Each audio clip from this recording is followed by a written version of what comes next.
あの擬態の中にいるのが何なのか、どうしても確かめなくちゃならないの。 What's up, guys? Today we're talking about 1995's Ghost in the Shell, directed by Mamoru Oshii with a screenplay by Kazunori Ito. In the year 2029, cyborg Major Motoko Kusanagi leads an effort to take down an elusive hacker known only as the Puppet Master. Sweeping through the cyberpunk streets of Newport City, Oshii establishes an immaculate sci-fi frequency, which watchers must tune into in order to fully understand what it means to be real and what it means to be human. Let's dive into why this movie is not only a beautiful work of animated and auditory storytelling, but also a prescient piece of science fiction dread.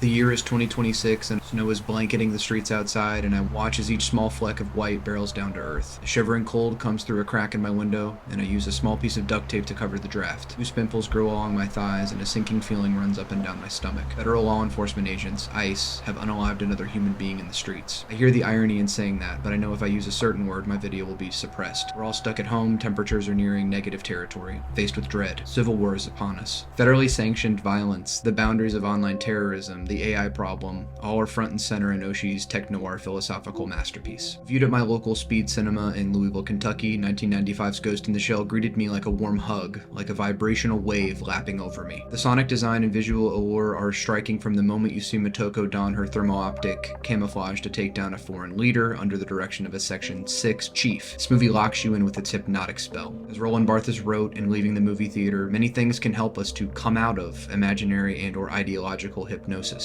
The very methods of an epic art, the spectator's culture or his ideological vigilance. Contrary to classical hysteria, the image repertoire vanishes once one observes that it exists. Those who have seen the flying mine scene in Denis Villeneuve's Dune 2 will know the exact feeling. Ghost in the Shell is a movie that implements such cool futuristic technologies that it feels like magic. The guy with the robotic fingers alone, I mean, come on, that's so cool to look at. The movie's existential queries are where it drills into your soul and makes you question if your brain is real. There's something very cool going on here, but past the amazing aesthetic, what are the threats of giving up your humanity for cybernetic enhancements and changing into something unknown? While the movie's action set pieces are utter perfection, seriously, the tank scene near the finale is tops. It's in the quieter moments of dialogue and contemplation that I was truly wrapped up in its spell. Essentially, there are ghosts that exist in this world, entities that live online and can inhabit cyborg bodies with empty cyber brains or shells. The idea is mind-boggling and conceptually similar to Jordan Peele's Get Out, but instead of wealthy white billionaires inhabiting youthful black bodies, now you can build a better robotic body to transfer your evil brain into. This is essentially how the big bad of Ghost in the Shell, the Puppet Master, functions. But even then, Puppet Master's existence is difficult to actualize. Utilizing a company called Megatech Body, a shell company with close government ties, go figure, the Puppet Master hijacks a new shell and escapes, eventually captured the entity requests political asylum. This got a huge laugh in the theater, asserting its own sentience. Thus, what makes this ghost real or not, a striking and succulent existential quandary, is it being used for political motives, maybe to build more shells as weapons of mass destruction,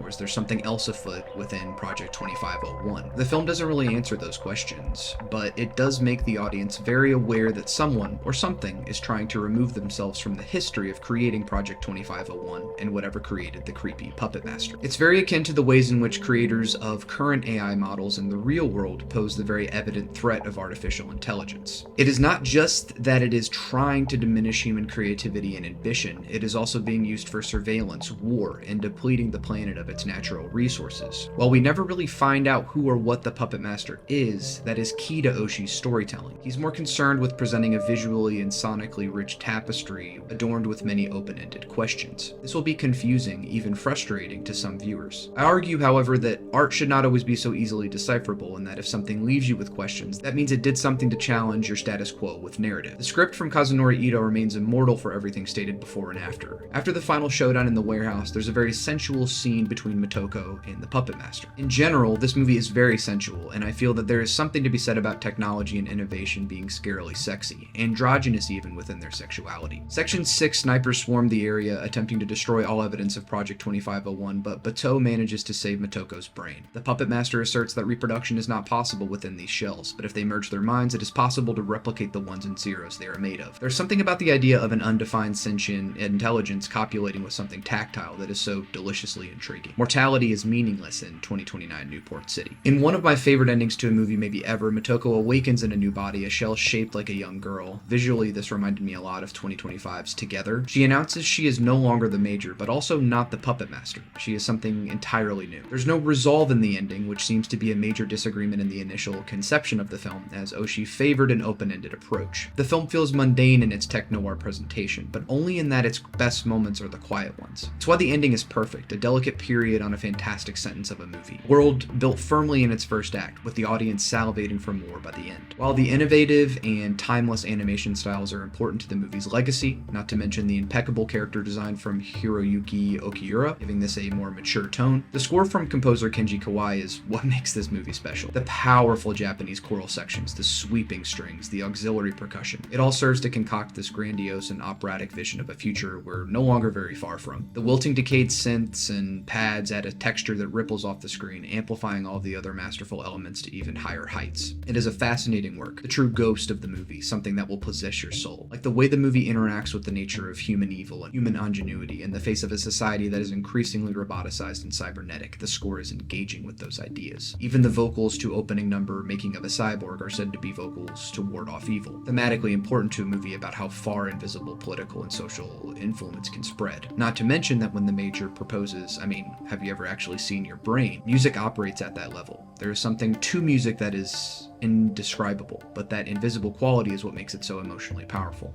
I hear shades of this all over the score for Elfenlied. The sound design helps plant you in the movie's world. It helps immensely in squaring you into what's unfolding on screen, especially when you are intaking mental conversations happening within the mind or online with electronic transmission and frequency interference. What makes this work feel so prescient to me, someone who's first seen it 30 plus years after its debut, is that I was constantly seeing its impact on the media I consumed growing up and even now. The layout of the techno-fascist Midgar in Final Fantasy VII, even in the 3D map visuals Motoko uses to track down cars, it's everywhere in that game. Hell, all the different parts of Midgar are named sectors, much like Motoko's employer, Public Security Section 9. The enigmatic score from Kenji Kawai is all over 90s and 2000s media. The aforementioned Final Fantasy series, Nier Automata, The Matrix, and even shows like Gantz and movies like Spielberg's Artificial Intelligence carry this on their sleeve. I feel like I was being greeted by an old friend that I'd always known somehow, but never met. Ultimately, what Mamoru Oshii is exploring in this movie is change. At the time of the movie's production, technology was already beginning to heavily integrate into Japanese society. When Motoko chooses to ditch her individuality, her fragment of humanity, and accept a new method of thinking, of conception, it's a frightening idea. But when a company like Neuralink exists in our current time, it's not difficult to imagine that we may be faced with the conundrums of becoming mere data and leaving our bodies behind. The film, however, makes it evident that humans, or what remains of them, are shells for major corporations to enact political violence and stage cover-ups on intelligences that could never be understood. The reveal of the kind of brain power that the Puppet Master holds makes them one of the most horrifying villains ever. That kind of androgynous power they hold, kind of like him from the Powerpuff Girls, it's tapping into something very eldritch horror-coded. To not be able to comprehend what that kind of sentience holds is why this kind of science fiction is so important to me. The snow is still coming down outside.